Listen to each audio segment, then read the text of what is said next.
I'm Sir Tap Tap, and we're going to take a look at Nano Assault Neo for the Wii U.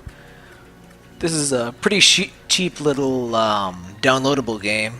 Um, it's a sort of standard-ish dual-stick shooter. Um, it's got some lovely graphics, as you can see here, and an interesting sort of aesthetic going on. You're flowing through some like cells or something, and you've got these enemies that are in infection or something, and you're shooting them. And you get these credits, which let you buy upgrades. And then every enemy you kill adds to that percent meter on the top left there. And an interesting mechanic is that once that meter reaches once it reaches 90%, the exit opens, and then you have 30 seconds to exit the level. And there's a bonus for killing everything, like 100% of the enemies in a level.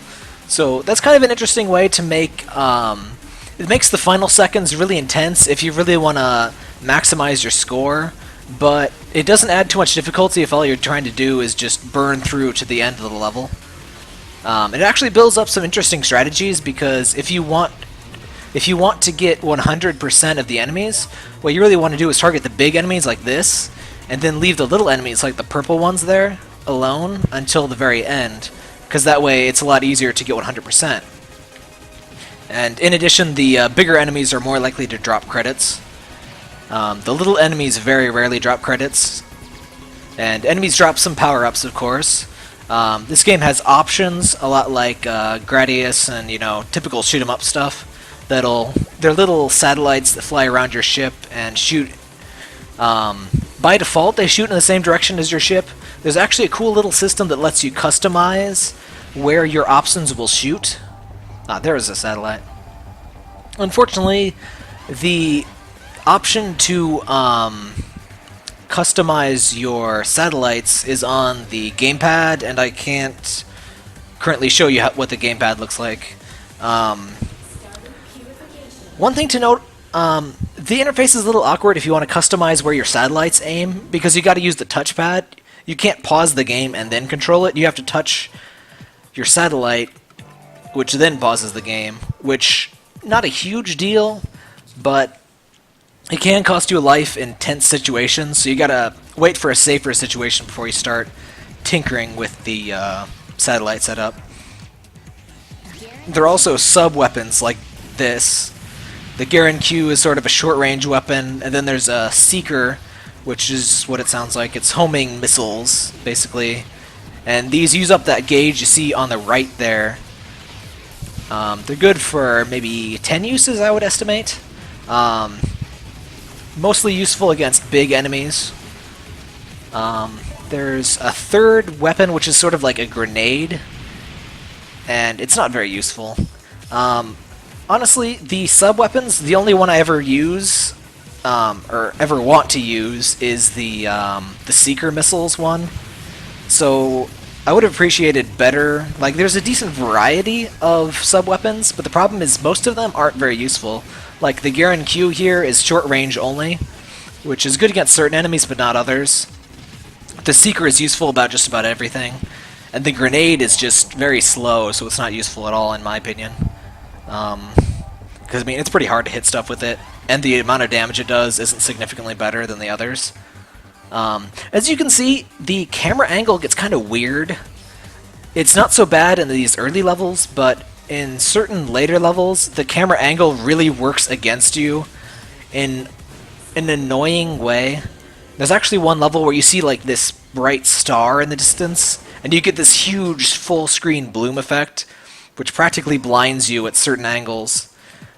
It doesn't cover the majority of the map, or the majority of the screen, or the majority of the map, yes. So, like, it's pretty easy to avoid it if you're trying, but it's not, like, it adds a sort of difficulty that is just unpleasant more than fun, because you're fighting against the camera, which is something that ever since the N64 has always been unpleasant. Fighting against difficult enemies is fun. Fighting against difficult cameras, pretty lame. So I think the camera, like, visually it's kind of neat the way the camera zooms around and stuff, but when it negatively affects gameplay, it's kind of less cool. I mean, graphically I can't really fault it. I mean, it looks very good, but the gameplay is fairly standard dual-stick shooter. It's pretty fun. It's a pretty well executed dual-stick shooter, and if you're a really big fan of the genre, I think it's about your only option of the Wii U at this moment. It's a solid-ish buy for, I think it's only about $10, so, I mean, I'm not sorry for buying it, but it's not super thick on content.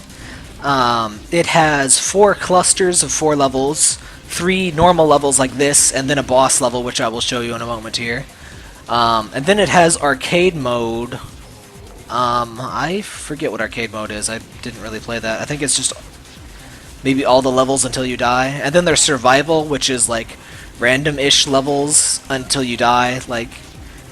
And there's also there are missions you can do, which are basically like achievements. They're not quite the same as trophies or game score on the 360 and PS3, but, you know, because the Wii U doesn't track, you know, your achievement progress, but they're just some fun extra goals to sort of go after. I don't think they unlock anything, but they give you a little extra drive to go and do cool things. So overall, graphically, it's very well presented. Gameplay-wise, it's pretty solid, but nothing super spectacular. I definitely give it a try if you're a fan of shooters. I don't really need those extra lives, do I? Whatever. If you're a big fan of high score games, it has online high scores, and you know you can try to go for the world best and stuff. And it can be pretty cool for that, I guess. Oh, this is the secret missiles I was talking about. I keep forgetting to use those.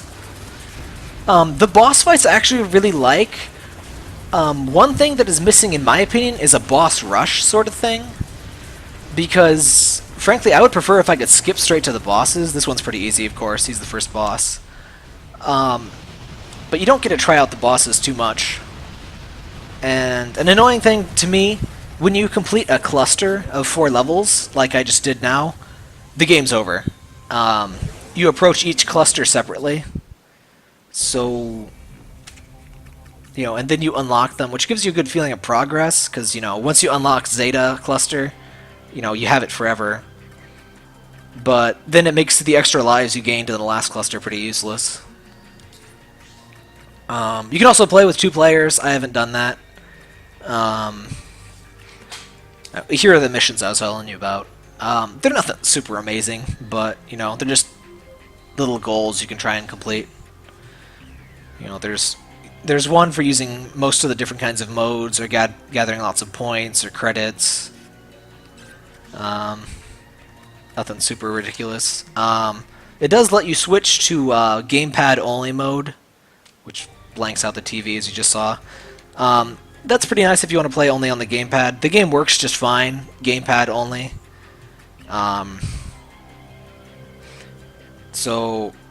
One bad thing about the controls, you cannot use, if you have a Wii U Pro controller, it doesn't work in this game. You can only use the gamepad, unfortunately.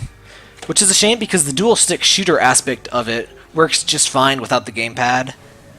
You can't control your satellites, but that's not a big deal. The gamepad also gives you a map of the level, but the problem is, once you pause, the map blurs out, so you can't see it.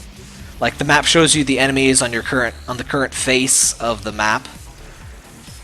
So in theory, it could be pretty useful, but the problem is, you have to either look at the game or look at the map, and you can't pause and look at the map, really. So looking at the map is almost suicide. Like, it's not quite that dangerous at all times, but I find the map particularly useless because you can't pause and look at the map. And there's no option to show it, like, in the corner of the screen or anything. And here's what I'm talking about the bloom effect. There are other levels that are worse than this, but, you know, it's distracting, and Honestly, I don't think that adds too much to the visual flair we've got going on. I think the game looks fine without bloom effect and annoying, you know, stars in the distance. There's one level where it's really hard to avoid getting blinded by bloom. But I mean, there's lots of pretty in the game too, like the water effect here. But overall, we've got solid gameplay, but not super amazing. It's nothing to keep your attention for too long, but I think for $10, if you're into the you know, dual stick shooters and you're wanting content on your Wii U, I would recommend this. If you're not a fan of the genre, of course, I wouldn't really recommend it. If you're super strapped for cash, I mean, it's not a huge amount of content for $10. I would say it's right about the right amount of content. And if you're a big fan of like high score stuff, I'm honestly not. I guess it's good for that. But once you've unlocked everything, and that doesn't take super long, there's not much to do other than try for high scores or, you know, lots of, you know, get very far in the survival mode. But that's just sort of self-paced goals. But I mean, overall, I just wish they spent a little more time on the gameplay than the graphics. I mean, it looks really good most of the time, but certain aspects like the map on the gamepad that you have to look at between looking at the screen, kind of a hindrance. But overall, it's not a bad game. It could have been better.